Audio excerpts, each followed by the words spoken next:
Ah, ta femme a changé ton mot de passe pendant ton sommeil pas, murmura le petit livreur devant la chambre d'hôpital.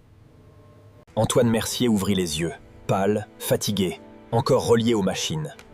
Il avait fait un malaise 2 jours avant une réunion. Capital pour sauver Mercier Tech, l'entreprise qu'il avait bâtie en 20 ans. Devant lui se tenait Samy, 12 ans. Un garçon maigre avec un sac de livraison plus grand que lui. Antoine fronça les sourcils. Qu'est-ce que tu racontes, Fa? Samy baissa la voix. Votre femme. Elle était au téléphone dans le couloir. Elle a dit Fa, maintenant qu'il dort. Contrôle son email, ses comptes et le conseil. À cet instant, la porte s'ouvrit. Élise, la femme d'Antoine. Entra avec son sourire parfait, son tailleur élégant et son parfum cher. « Encore toi, Day ?» dit-elle froidement au garçon. Antoine, ne l'écoute pas. Ces enfants inventent n'importe quoi pour avoir de l'argent. Antoine regarda sa femme. Depuis 10 ans. Élise l'accompagnait dans les galas, les interviews, les dîners d'affaires. Elle disait toujours « Toi, je te protège. » Pas. Mais ce jour-là... Antoine, tu es épuisé. Le stress te rend méfiant. Tu vas croire un livreur plutôt que ta femme et ton meilleur ami, hein? Antoine ne répondit pas. Samy serra les poings. Mon père avait un petit garage. Son ami lui a volé ses clients. Et ses papiers. Après, mon père a tout perdu. Depuis, je reconnais les gens qui trahissent en souriant.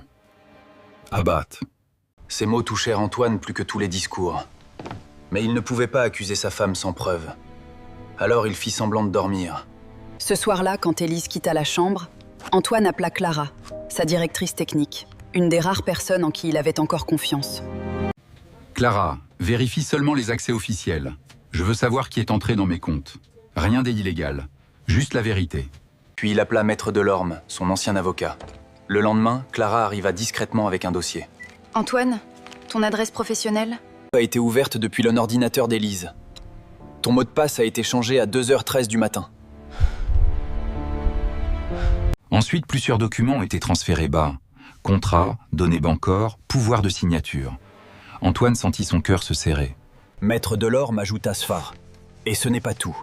Une procuration a été préparée. Elle donne à Élise et Laurent le droit de diriger l'entreprise pendant ton hospitalisation. Antoine ferma les yeux. La trahison n'avait pas crié.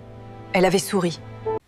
Chers auditeurs, si vous appréciez cette histoire, n'hésitez pas à laisser un j'aime et surtout à vous abonner à la chaîne. Cela nous aide beaucoup. Maintenant, poursuivons. Antoine décida alors de tendre un piège.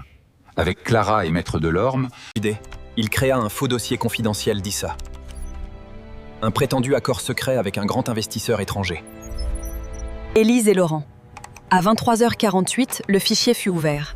À 23h52, il fut envoyé à Medaxis. le concurrent direct de Mercier Tech. Tout fut enregistré légalement. Le surlendemain, Élise organisa une réunion d'urgence du conseil. Antoine arriva en fauteuil roulant, pâle mais droit. Tout le monde se tut. Élise prit la parole. Antoine est trop fragile pour diriger. Pour protéger les entreprises, Laurent et moi devons prendre le contrôle temporaire. Laurent posa une main sur son épaule. C'est pour ton bien. Mon ami. Antoine le fixa longtemps. Puis il dit calmement à « Pour mon bien ou pour vendre Mercier Tech à Medaxiska ?» Le silence tomba. Élise pâlit. Maître Delorme entra avec Clara. Sur l'écran, ils montrèrent les connexions nocturnes. Les changements de mots de passe, les transferts bancaires préparés, les emails supprimés et le faux dossier envoyé aux concurrents. Puis Antoine lança un enregistrement audio. On entendit la voix d'Élise Tata. Non. Tant qu'il est à l'hôpital, il ne pourra rien empêcher. Laurent s'occupe du conseil. Moi, je bloque ses accès. Personne ne bougea. Laurent essaya de parler, mais aucun mot ne sortit. Antoine regarda sa femme. Je t'ai donné ma confiance.